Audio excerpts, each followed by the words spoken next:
Hey guys, and welcome to my channel and to this video. Today we will be painting another winter scenery, and I guess the 30th day of winter is coming very close, so these are just a couple of last ones. And this one I thought I could make really fun, and it is actually a little bit more, or a lot more easier than it looks. And I did make my sketch, trace it onto watercolor paper, and I have also made it available for you to download it from my website. So there will be the link down in the description box, and you can go ahead, check it out, download it for yourself, trace it, and we can get started. This is actually something like coloring, I believe, and it's not going to be very difficult. If you use maybe watercolor pencils, you can also do this painting with watercolor pencils or maybe acrylics. That would be also fine, you know, that would be fine. So first I pre-wetted the paper, and on the right side where the girl isn't on the background, and then use the mix of blue, black, violet, and just a little bit of brown to mix in this color, and painted in. First tapped in with my brush, and then on top of it added just some lines to mimic the branches. And I'm not really painting that part very realistic. I did want it to look as though maybe it is a little bit further away from us in a background and a little bit out of focus. So as you can see, it is a little bit looser. Right side is a little bit looser. Then when finished with that, I first painted the first layer of the hair for my girl, and you can see I was just trying to follow the lines that I drew for my sketch. When I started to paint, just follow those lines, and you don't have to paint anything particular, just follow the lines, and when you do your brush strokes, do them following those lines. And that is basically it. You can see also that I even haven't painted the entire hair. Some parts I did leave white. Later on we will fill that all up. And after I finished with the hair, I moved on to painting her jacket. And her jacket, for jacket I'm using blue and something like turquoise blue and black, because I did want to get that beautiful, I love that color, you know, that the deep blue. So I think it looks perfect on her coat, and it does really stand out according to the background. So I did paint the lower part of her coat, that is on her body, and as you can see, just where the hands are, I painted in the darkest, and then going downwards a little bit lighter. And I do have some bleed here in my background, but it doesn't matter. I don't mind that at all. It maybe looks like some pocket or something like that. It doesn't bother me at all. I think actually it does look nice and gives it something special to the watercolors. So just those parts that are around her hands, and also the upper part, where the upper part of her hand is, I've painted in a little bit darker, and then the part that would be a little bit light and not so much in the shadow, I painted a little bit lighter.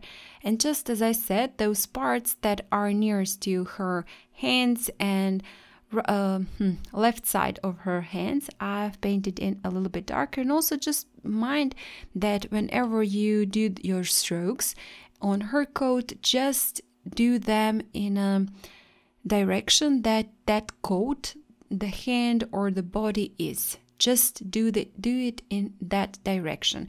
You see also on the right side where her upper part of her arm is, I did again, when I was doing my strokes, I was following the shape of her hand and the shape that would coat have. So I did do that sort of lines. I did not paint her coat in horizontal lines. That would just, even if you are painting one wash, your strokes will be visible. Just always keep in mind when painting to paint in the direction of your subject. I do believe it gives it a little bit more believability. And then when finished with her coat, that first layer of her coat, I moved on to painting her face. And for the face, I mixed in just a little bit of pinkish color, a little bit of light brown, and painted in. You should paint her face quite dark. Maybe it does look a little bit darker right now, but when it dries, you can see on a finished painting, it looks good. So her cheeks, I've painted just a little bit darker, used a little bit more of that a rose color to paint in the edges of her cheeks. Then when finished with that, my hair was already dried, so I got back to it, and this time I did not really wet my brush a lot. I'm using quite small brush, you can see right now, small round brush, and just picking up the paint and doing the dry brushing. I did not pre-wet the paper, nor did I use a lot of water in my brush, so I've just added those broken lines, again following the shapes and the lines of her hair. Then added a little bit of the color into her cheeks, and I'm sorry my camera stopped when I was painting her lips. I did use rose color, you can see there, a little bit of red, and I mixed in a little bit of blue in it, and then painted in her lips, and then pick up a little bit of the paint on her upper lip and also on her lower lip. On those sides you can see right now how I've just picked up the paint. So those are the parts that I just used a clean brush, and while the paint was still wet, just pick it up from those parts. Also added a little bit of the paint again into the cheeks, making the edges of the cheeks nearest to the hair a little bit darker, and those that are near to our lips a little bit lighter.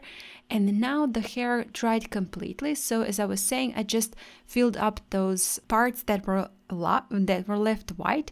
I filled it up, but this time I really used a very light wash of color and just a little water in my brush, and just added that color to fill up those white spaces. And that is basically that. Those are going to be our highlights in here, and now the hair is finished. Then I moved on to painting her hands, and for the hands I basically used the same colors as for the face, a lighter brown mixed with rose color, very light wash to paint in the hands, and then the shadows in the hands I've added just a little bit darker pigment, same colors. Then moved on to painting her sweater, and her sweater is something like a grayish color but with a little bit of greenish tint, I would say. That it has, well, there are lots of colors there, so I think this one could maybe be something like umber. That could be an umber color, and I've painted it first a lighter wash, then added some shadows and lines, also making those creases in the sweater. Also same thing with the gloves, I painted in a lighter wash and then added the creases with just a little bit more saturated color. And you can see right now, and also on a finished painting, I wasn't really trying to paint a lot of details to the sweater or to the gloves. Those are not the center of our attention, so they are around that snow, around her lips, that are actually center. But I did not want to do a lot of details to any part of the painting. Everything is a little bit looser, and everything is maybe to some not completely finished, but that is how I wanted it to be.